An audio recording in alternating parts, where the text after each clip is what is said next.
Cruise ship season 2022 is in full swing. So, we caught up with Joy Roberts, Executive Director of Jamaica Vacations Limited, a few days after she returned from the 28th Florida Caribbean Cruise Association Conference in the Dominican Republic. An agency within the Jamaica Tourist Board, JAMVAC's role is to make sure everything is in place to increase the number of visitors to Jamaica.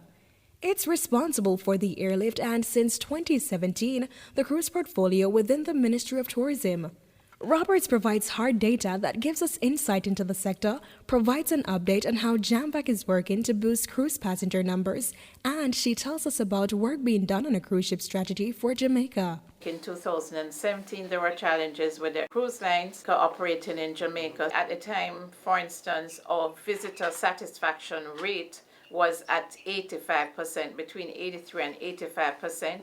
We're happy to say that we have exceeded our goal of 97%, and we're looking at 98%.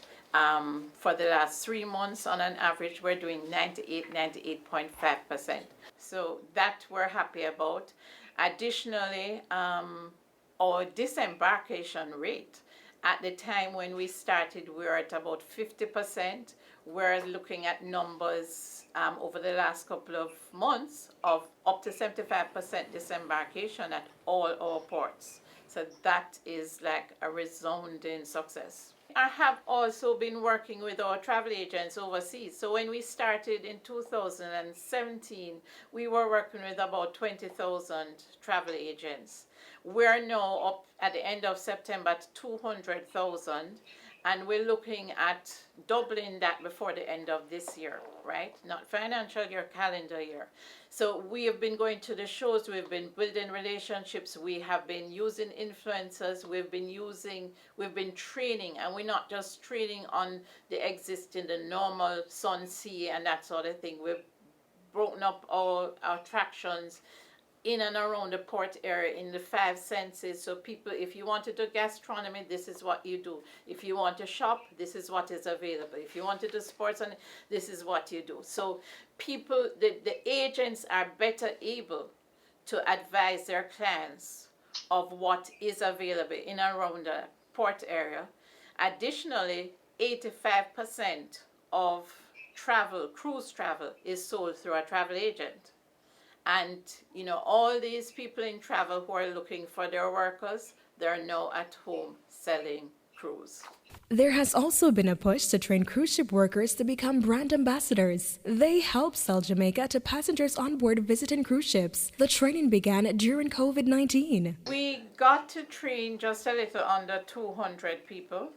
And reason being is although many workers came back home, many didn't want to go back out on the ship. You know, I didn't realize that we had so many older workers on the ship. So many just took retirement.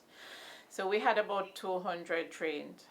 Most of them are just being called out.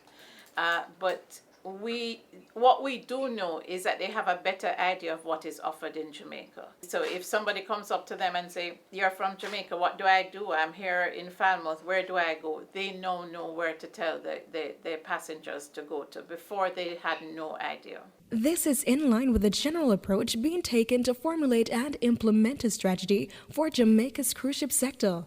Cruise shipping is like window shopping.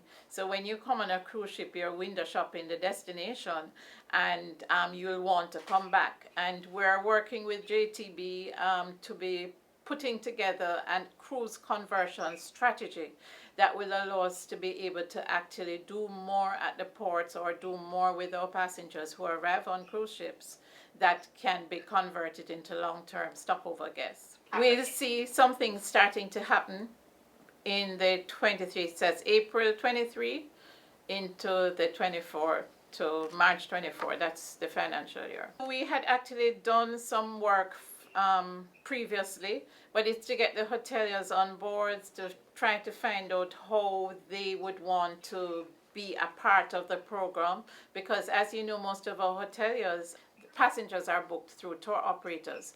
So sometimes there's a thin line there and they don't want to cross that line. But we are talking to them. There are some hoteliers who have already said that they're willing to go ahead with the program. So we'll do the strategy around whatever is acceptable and best for them.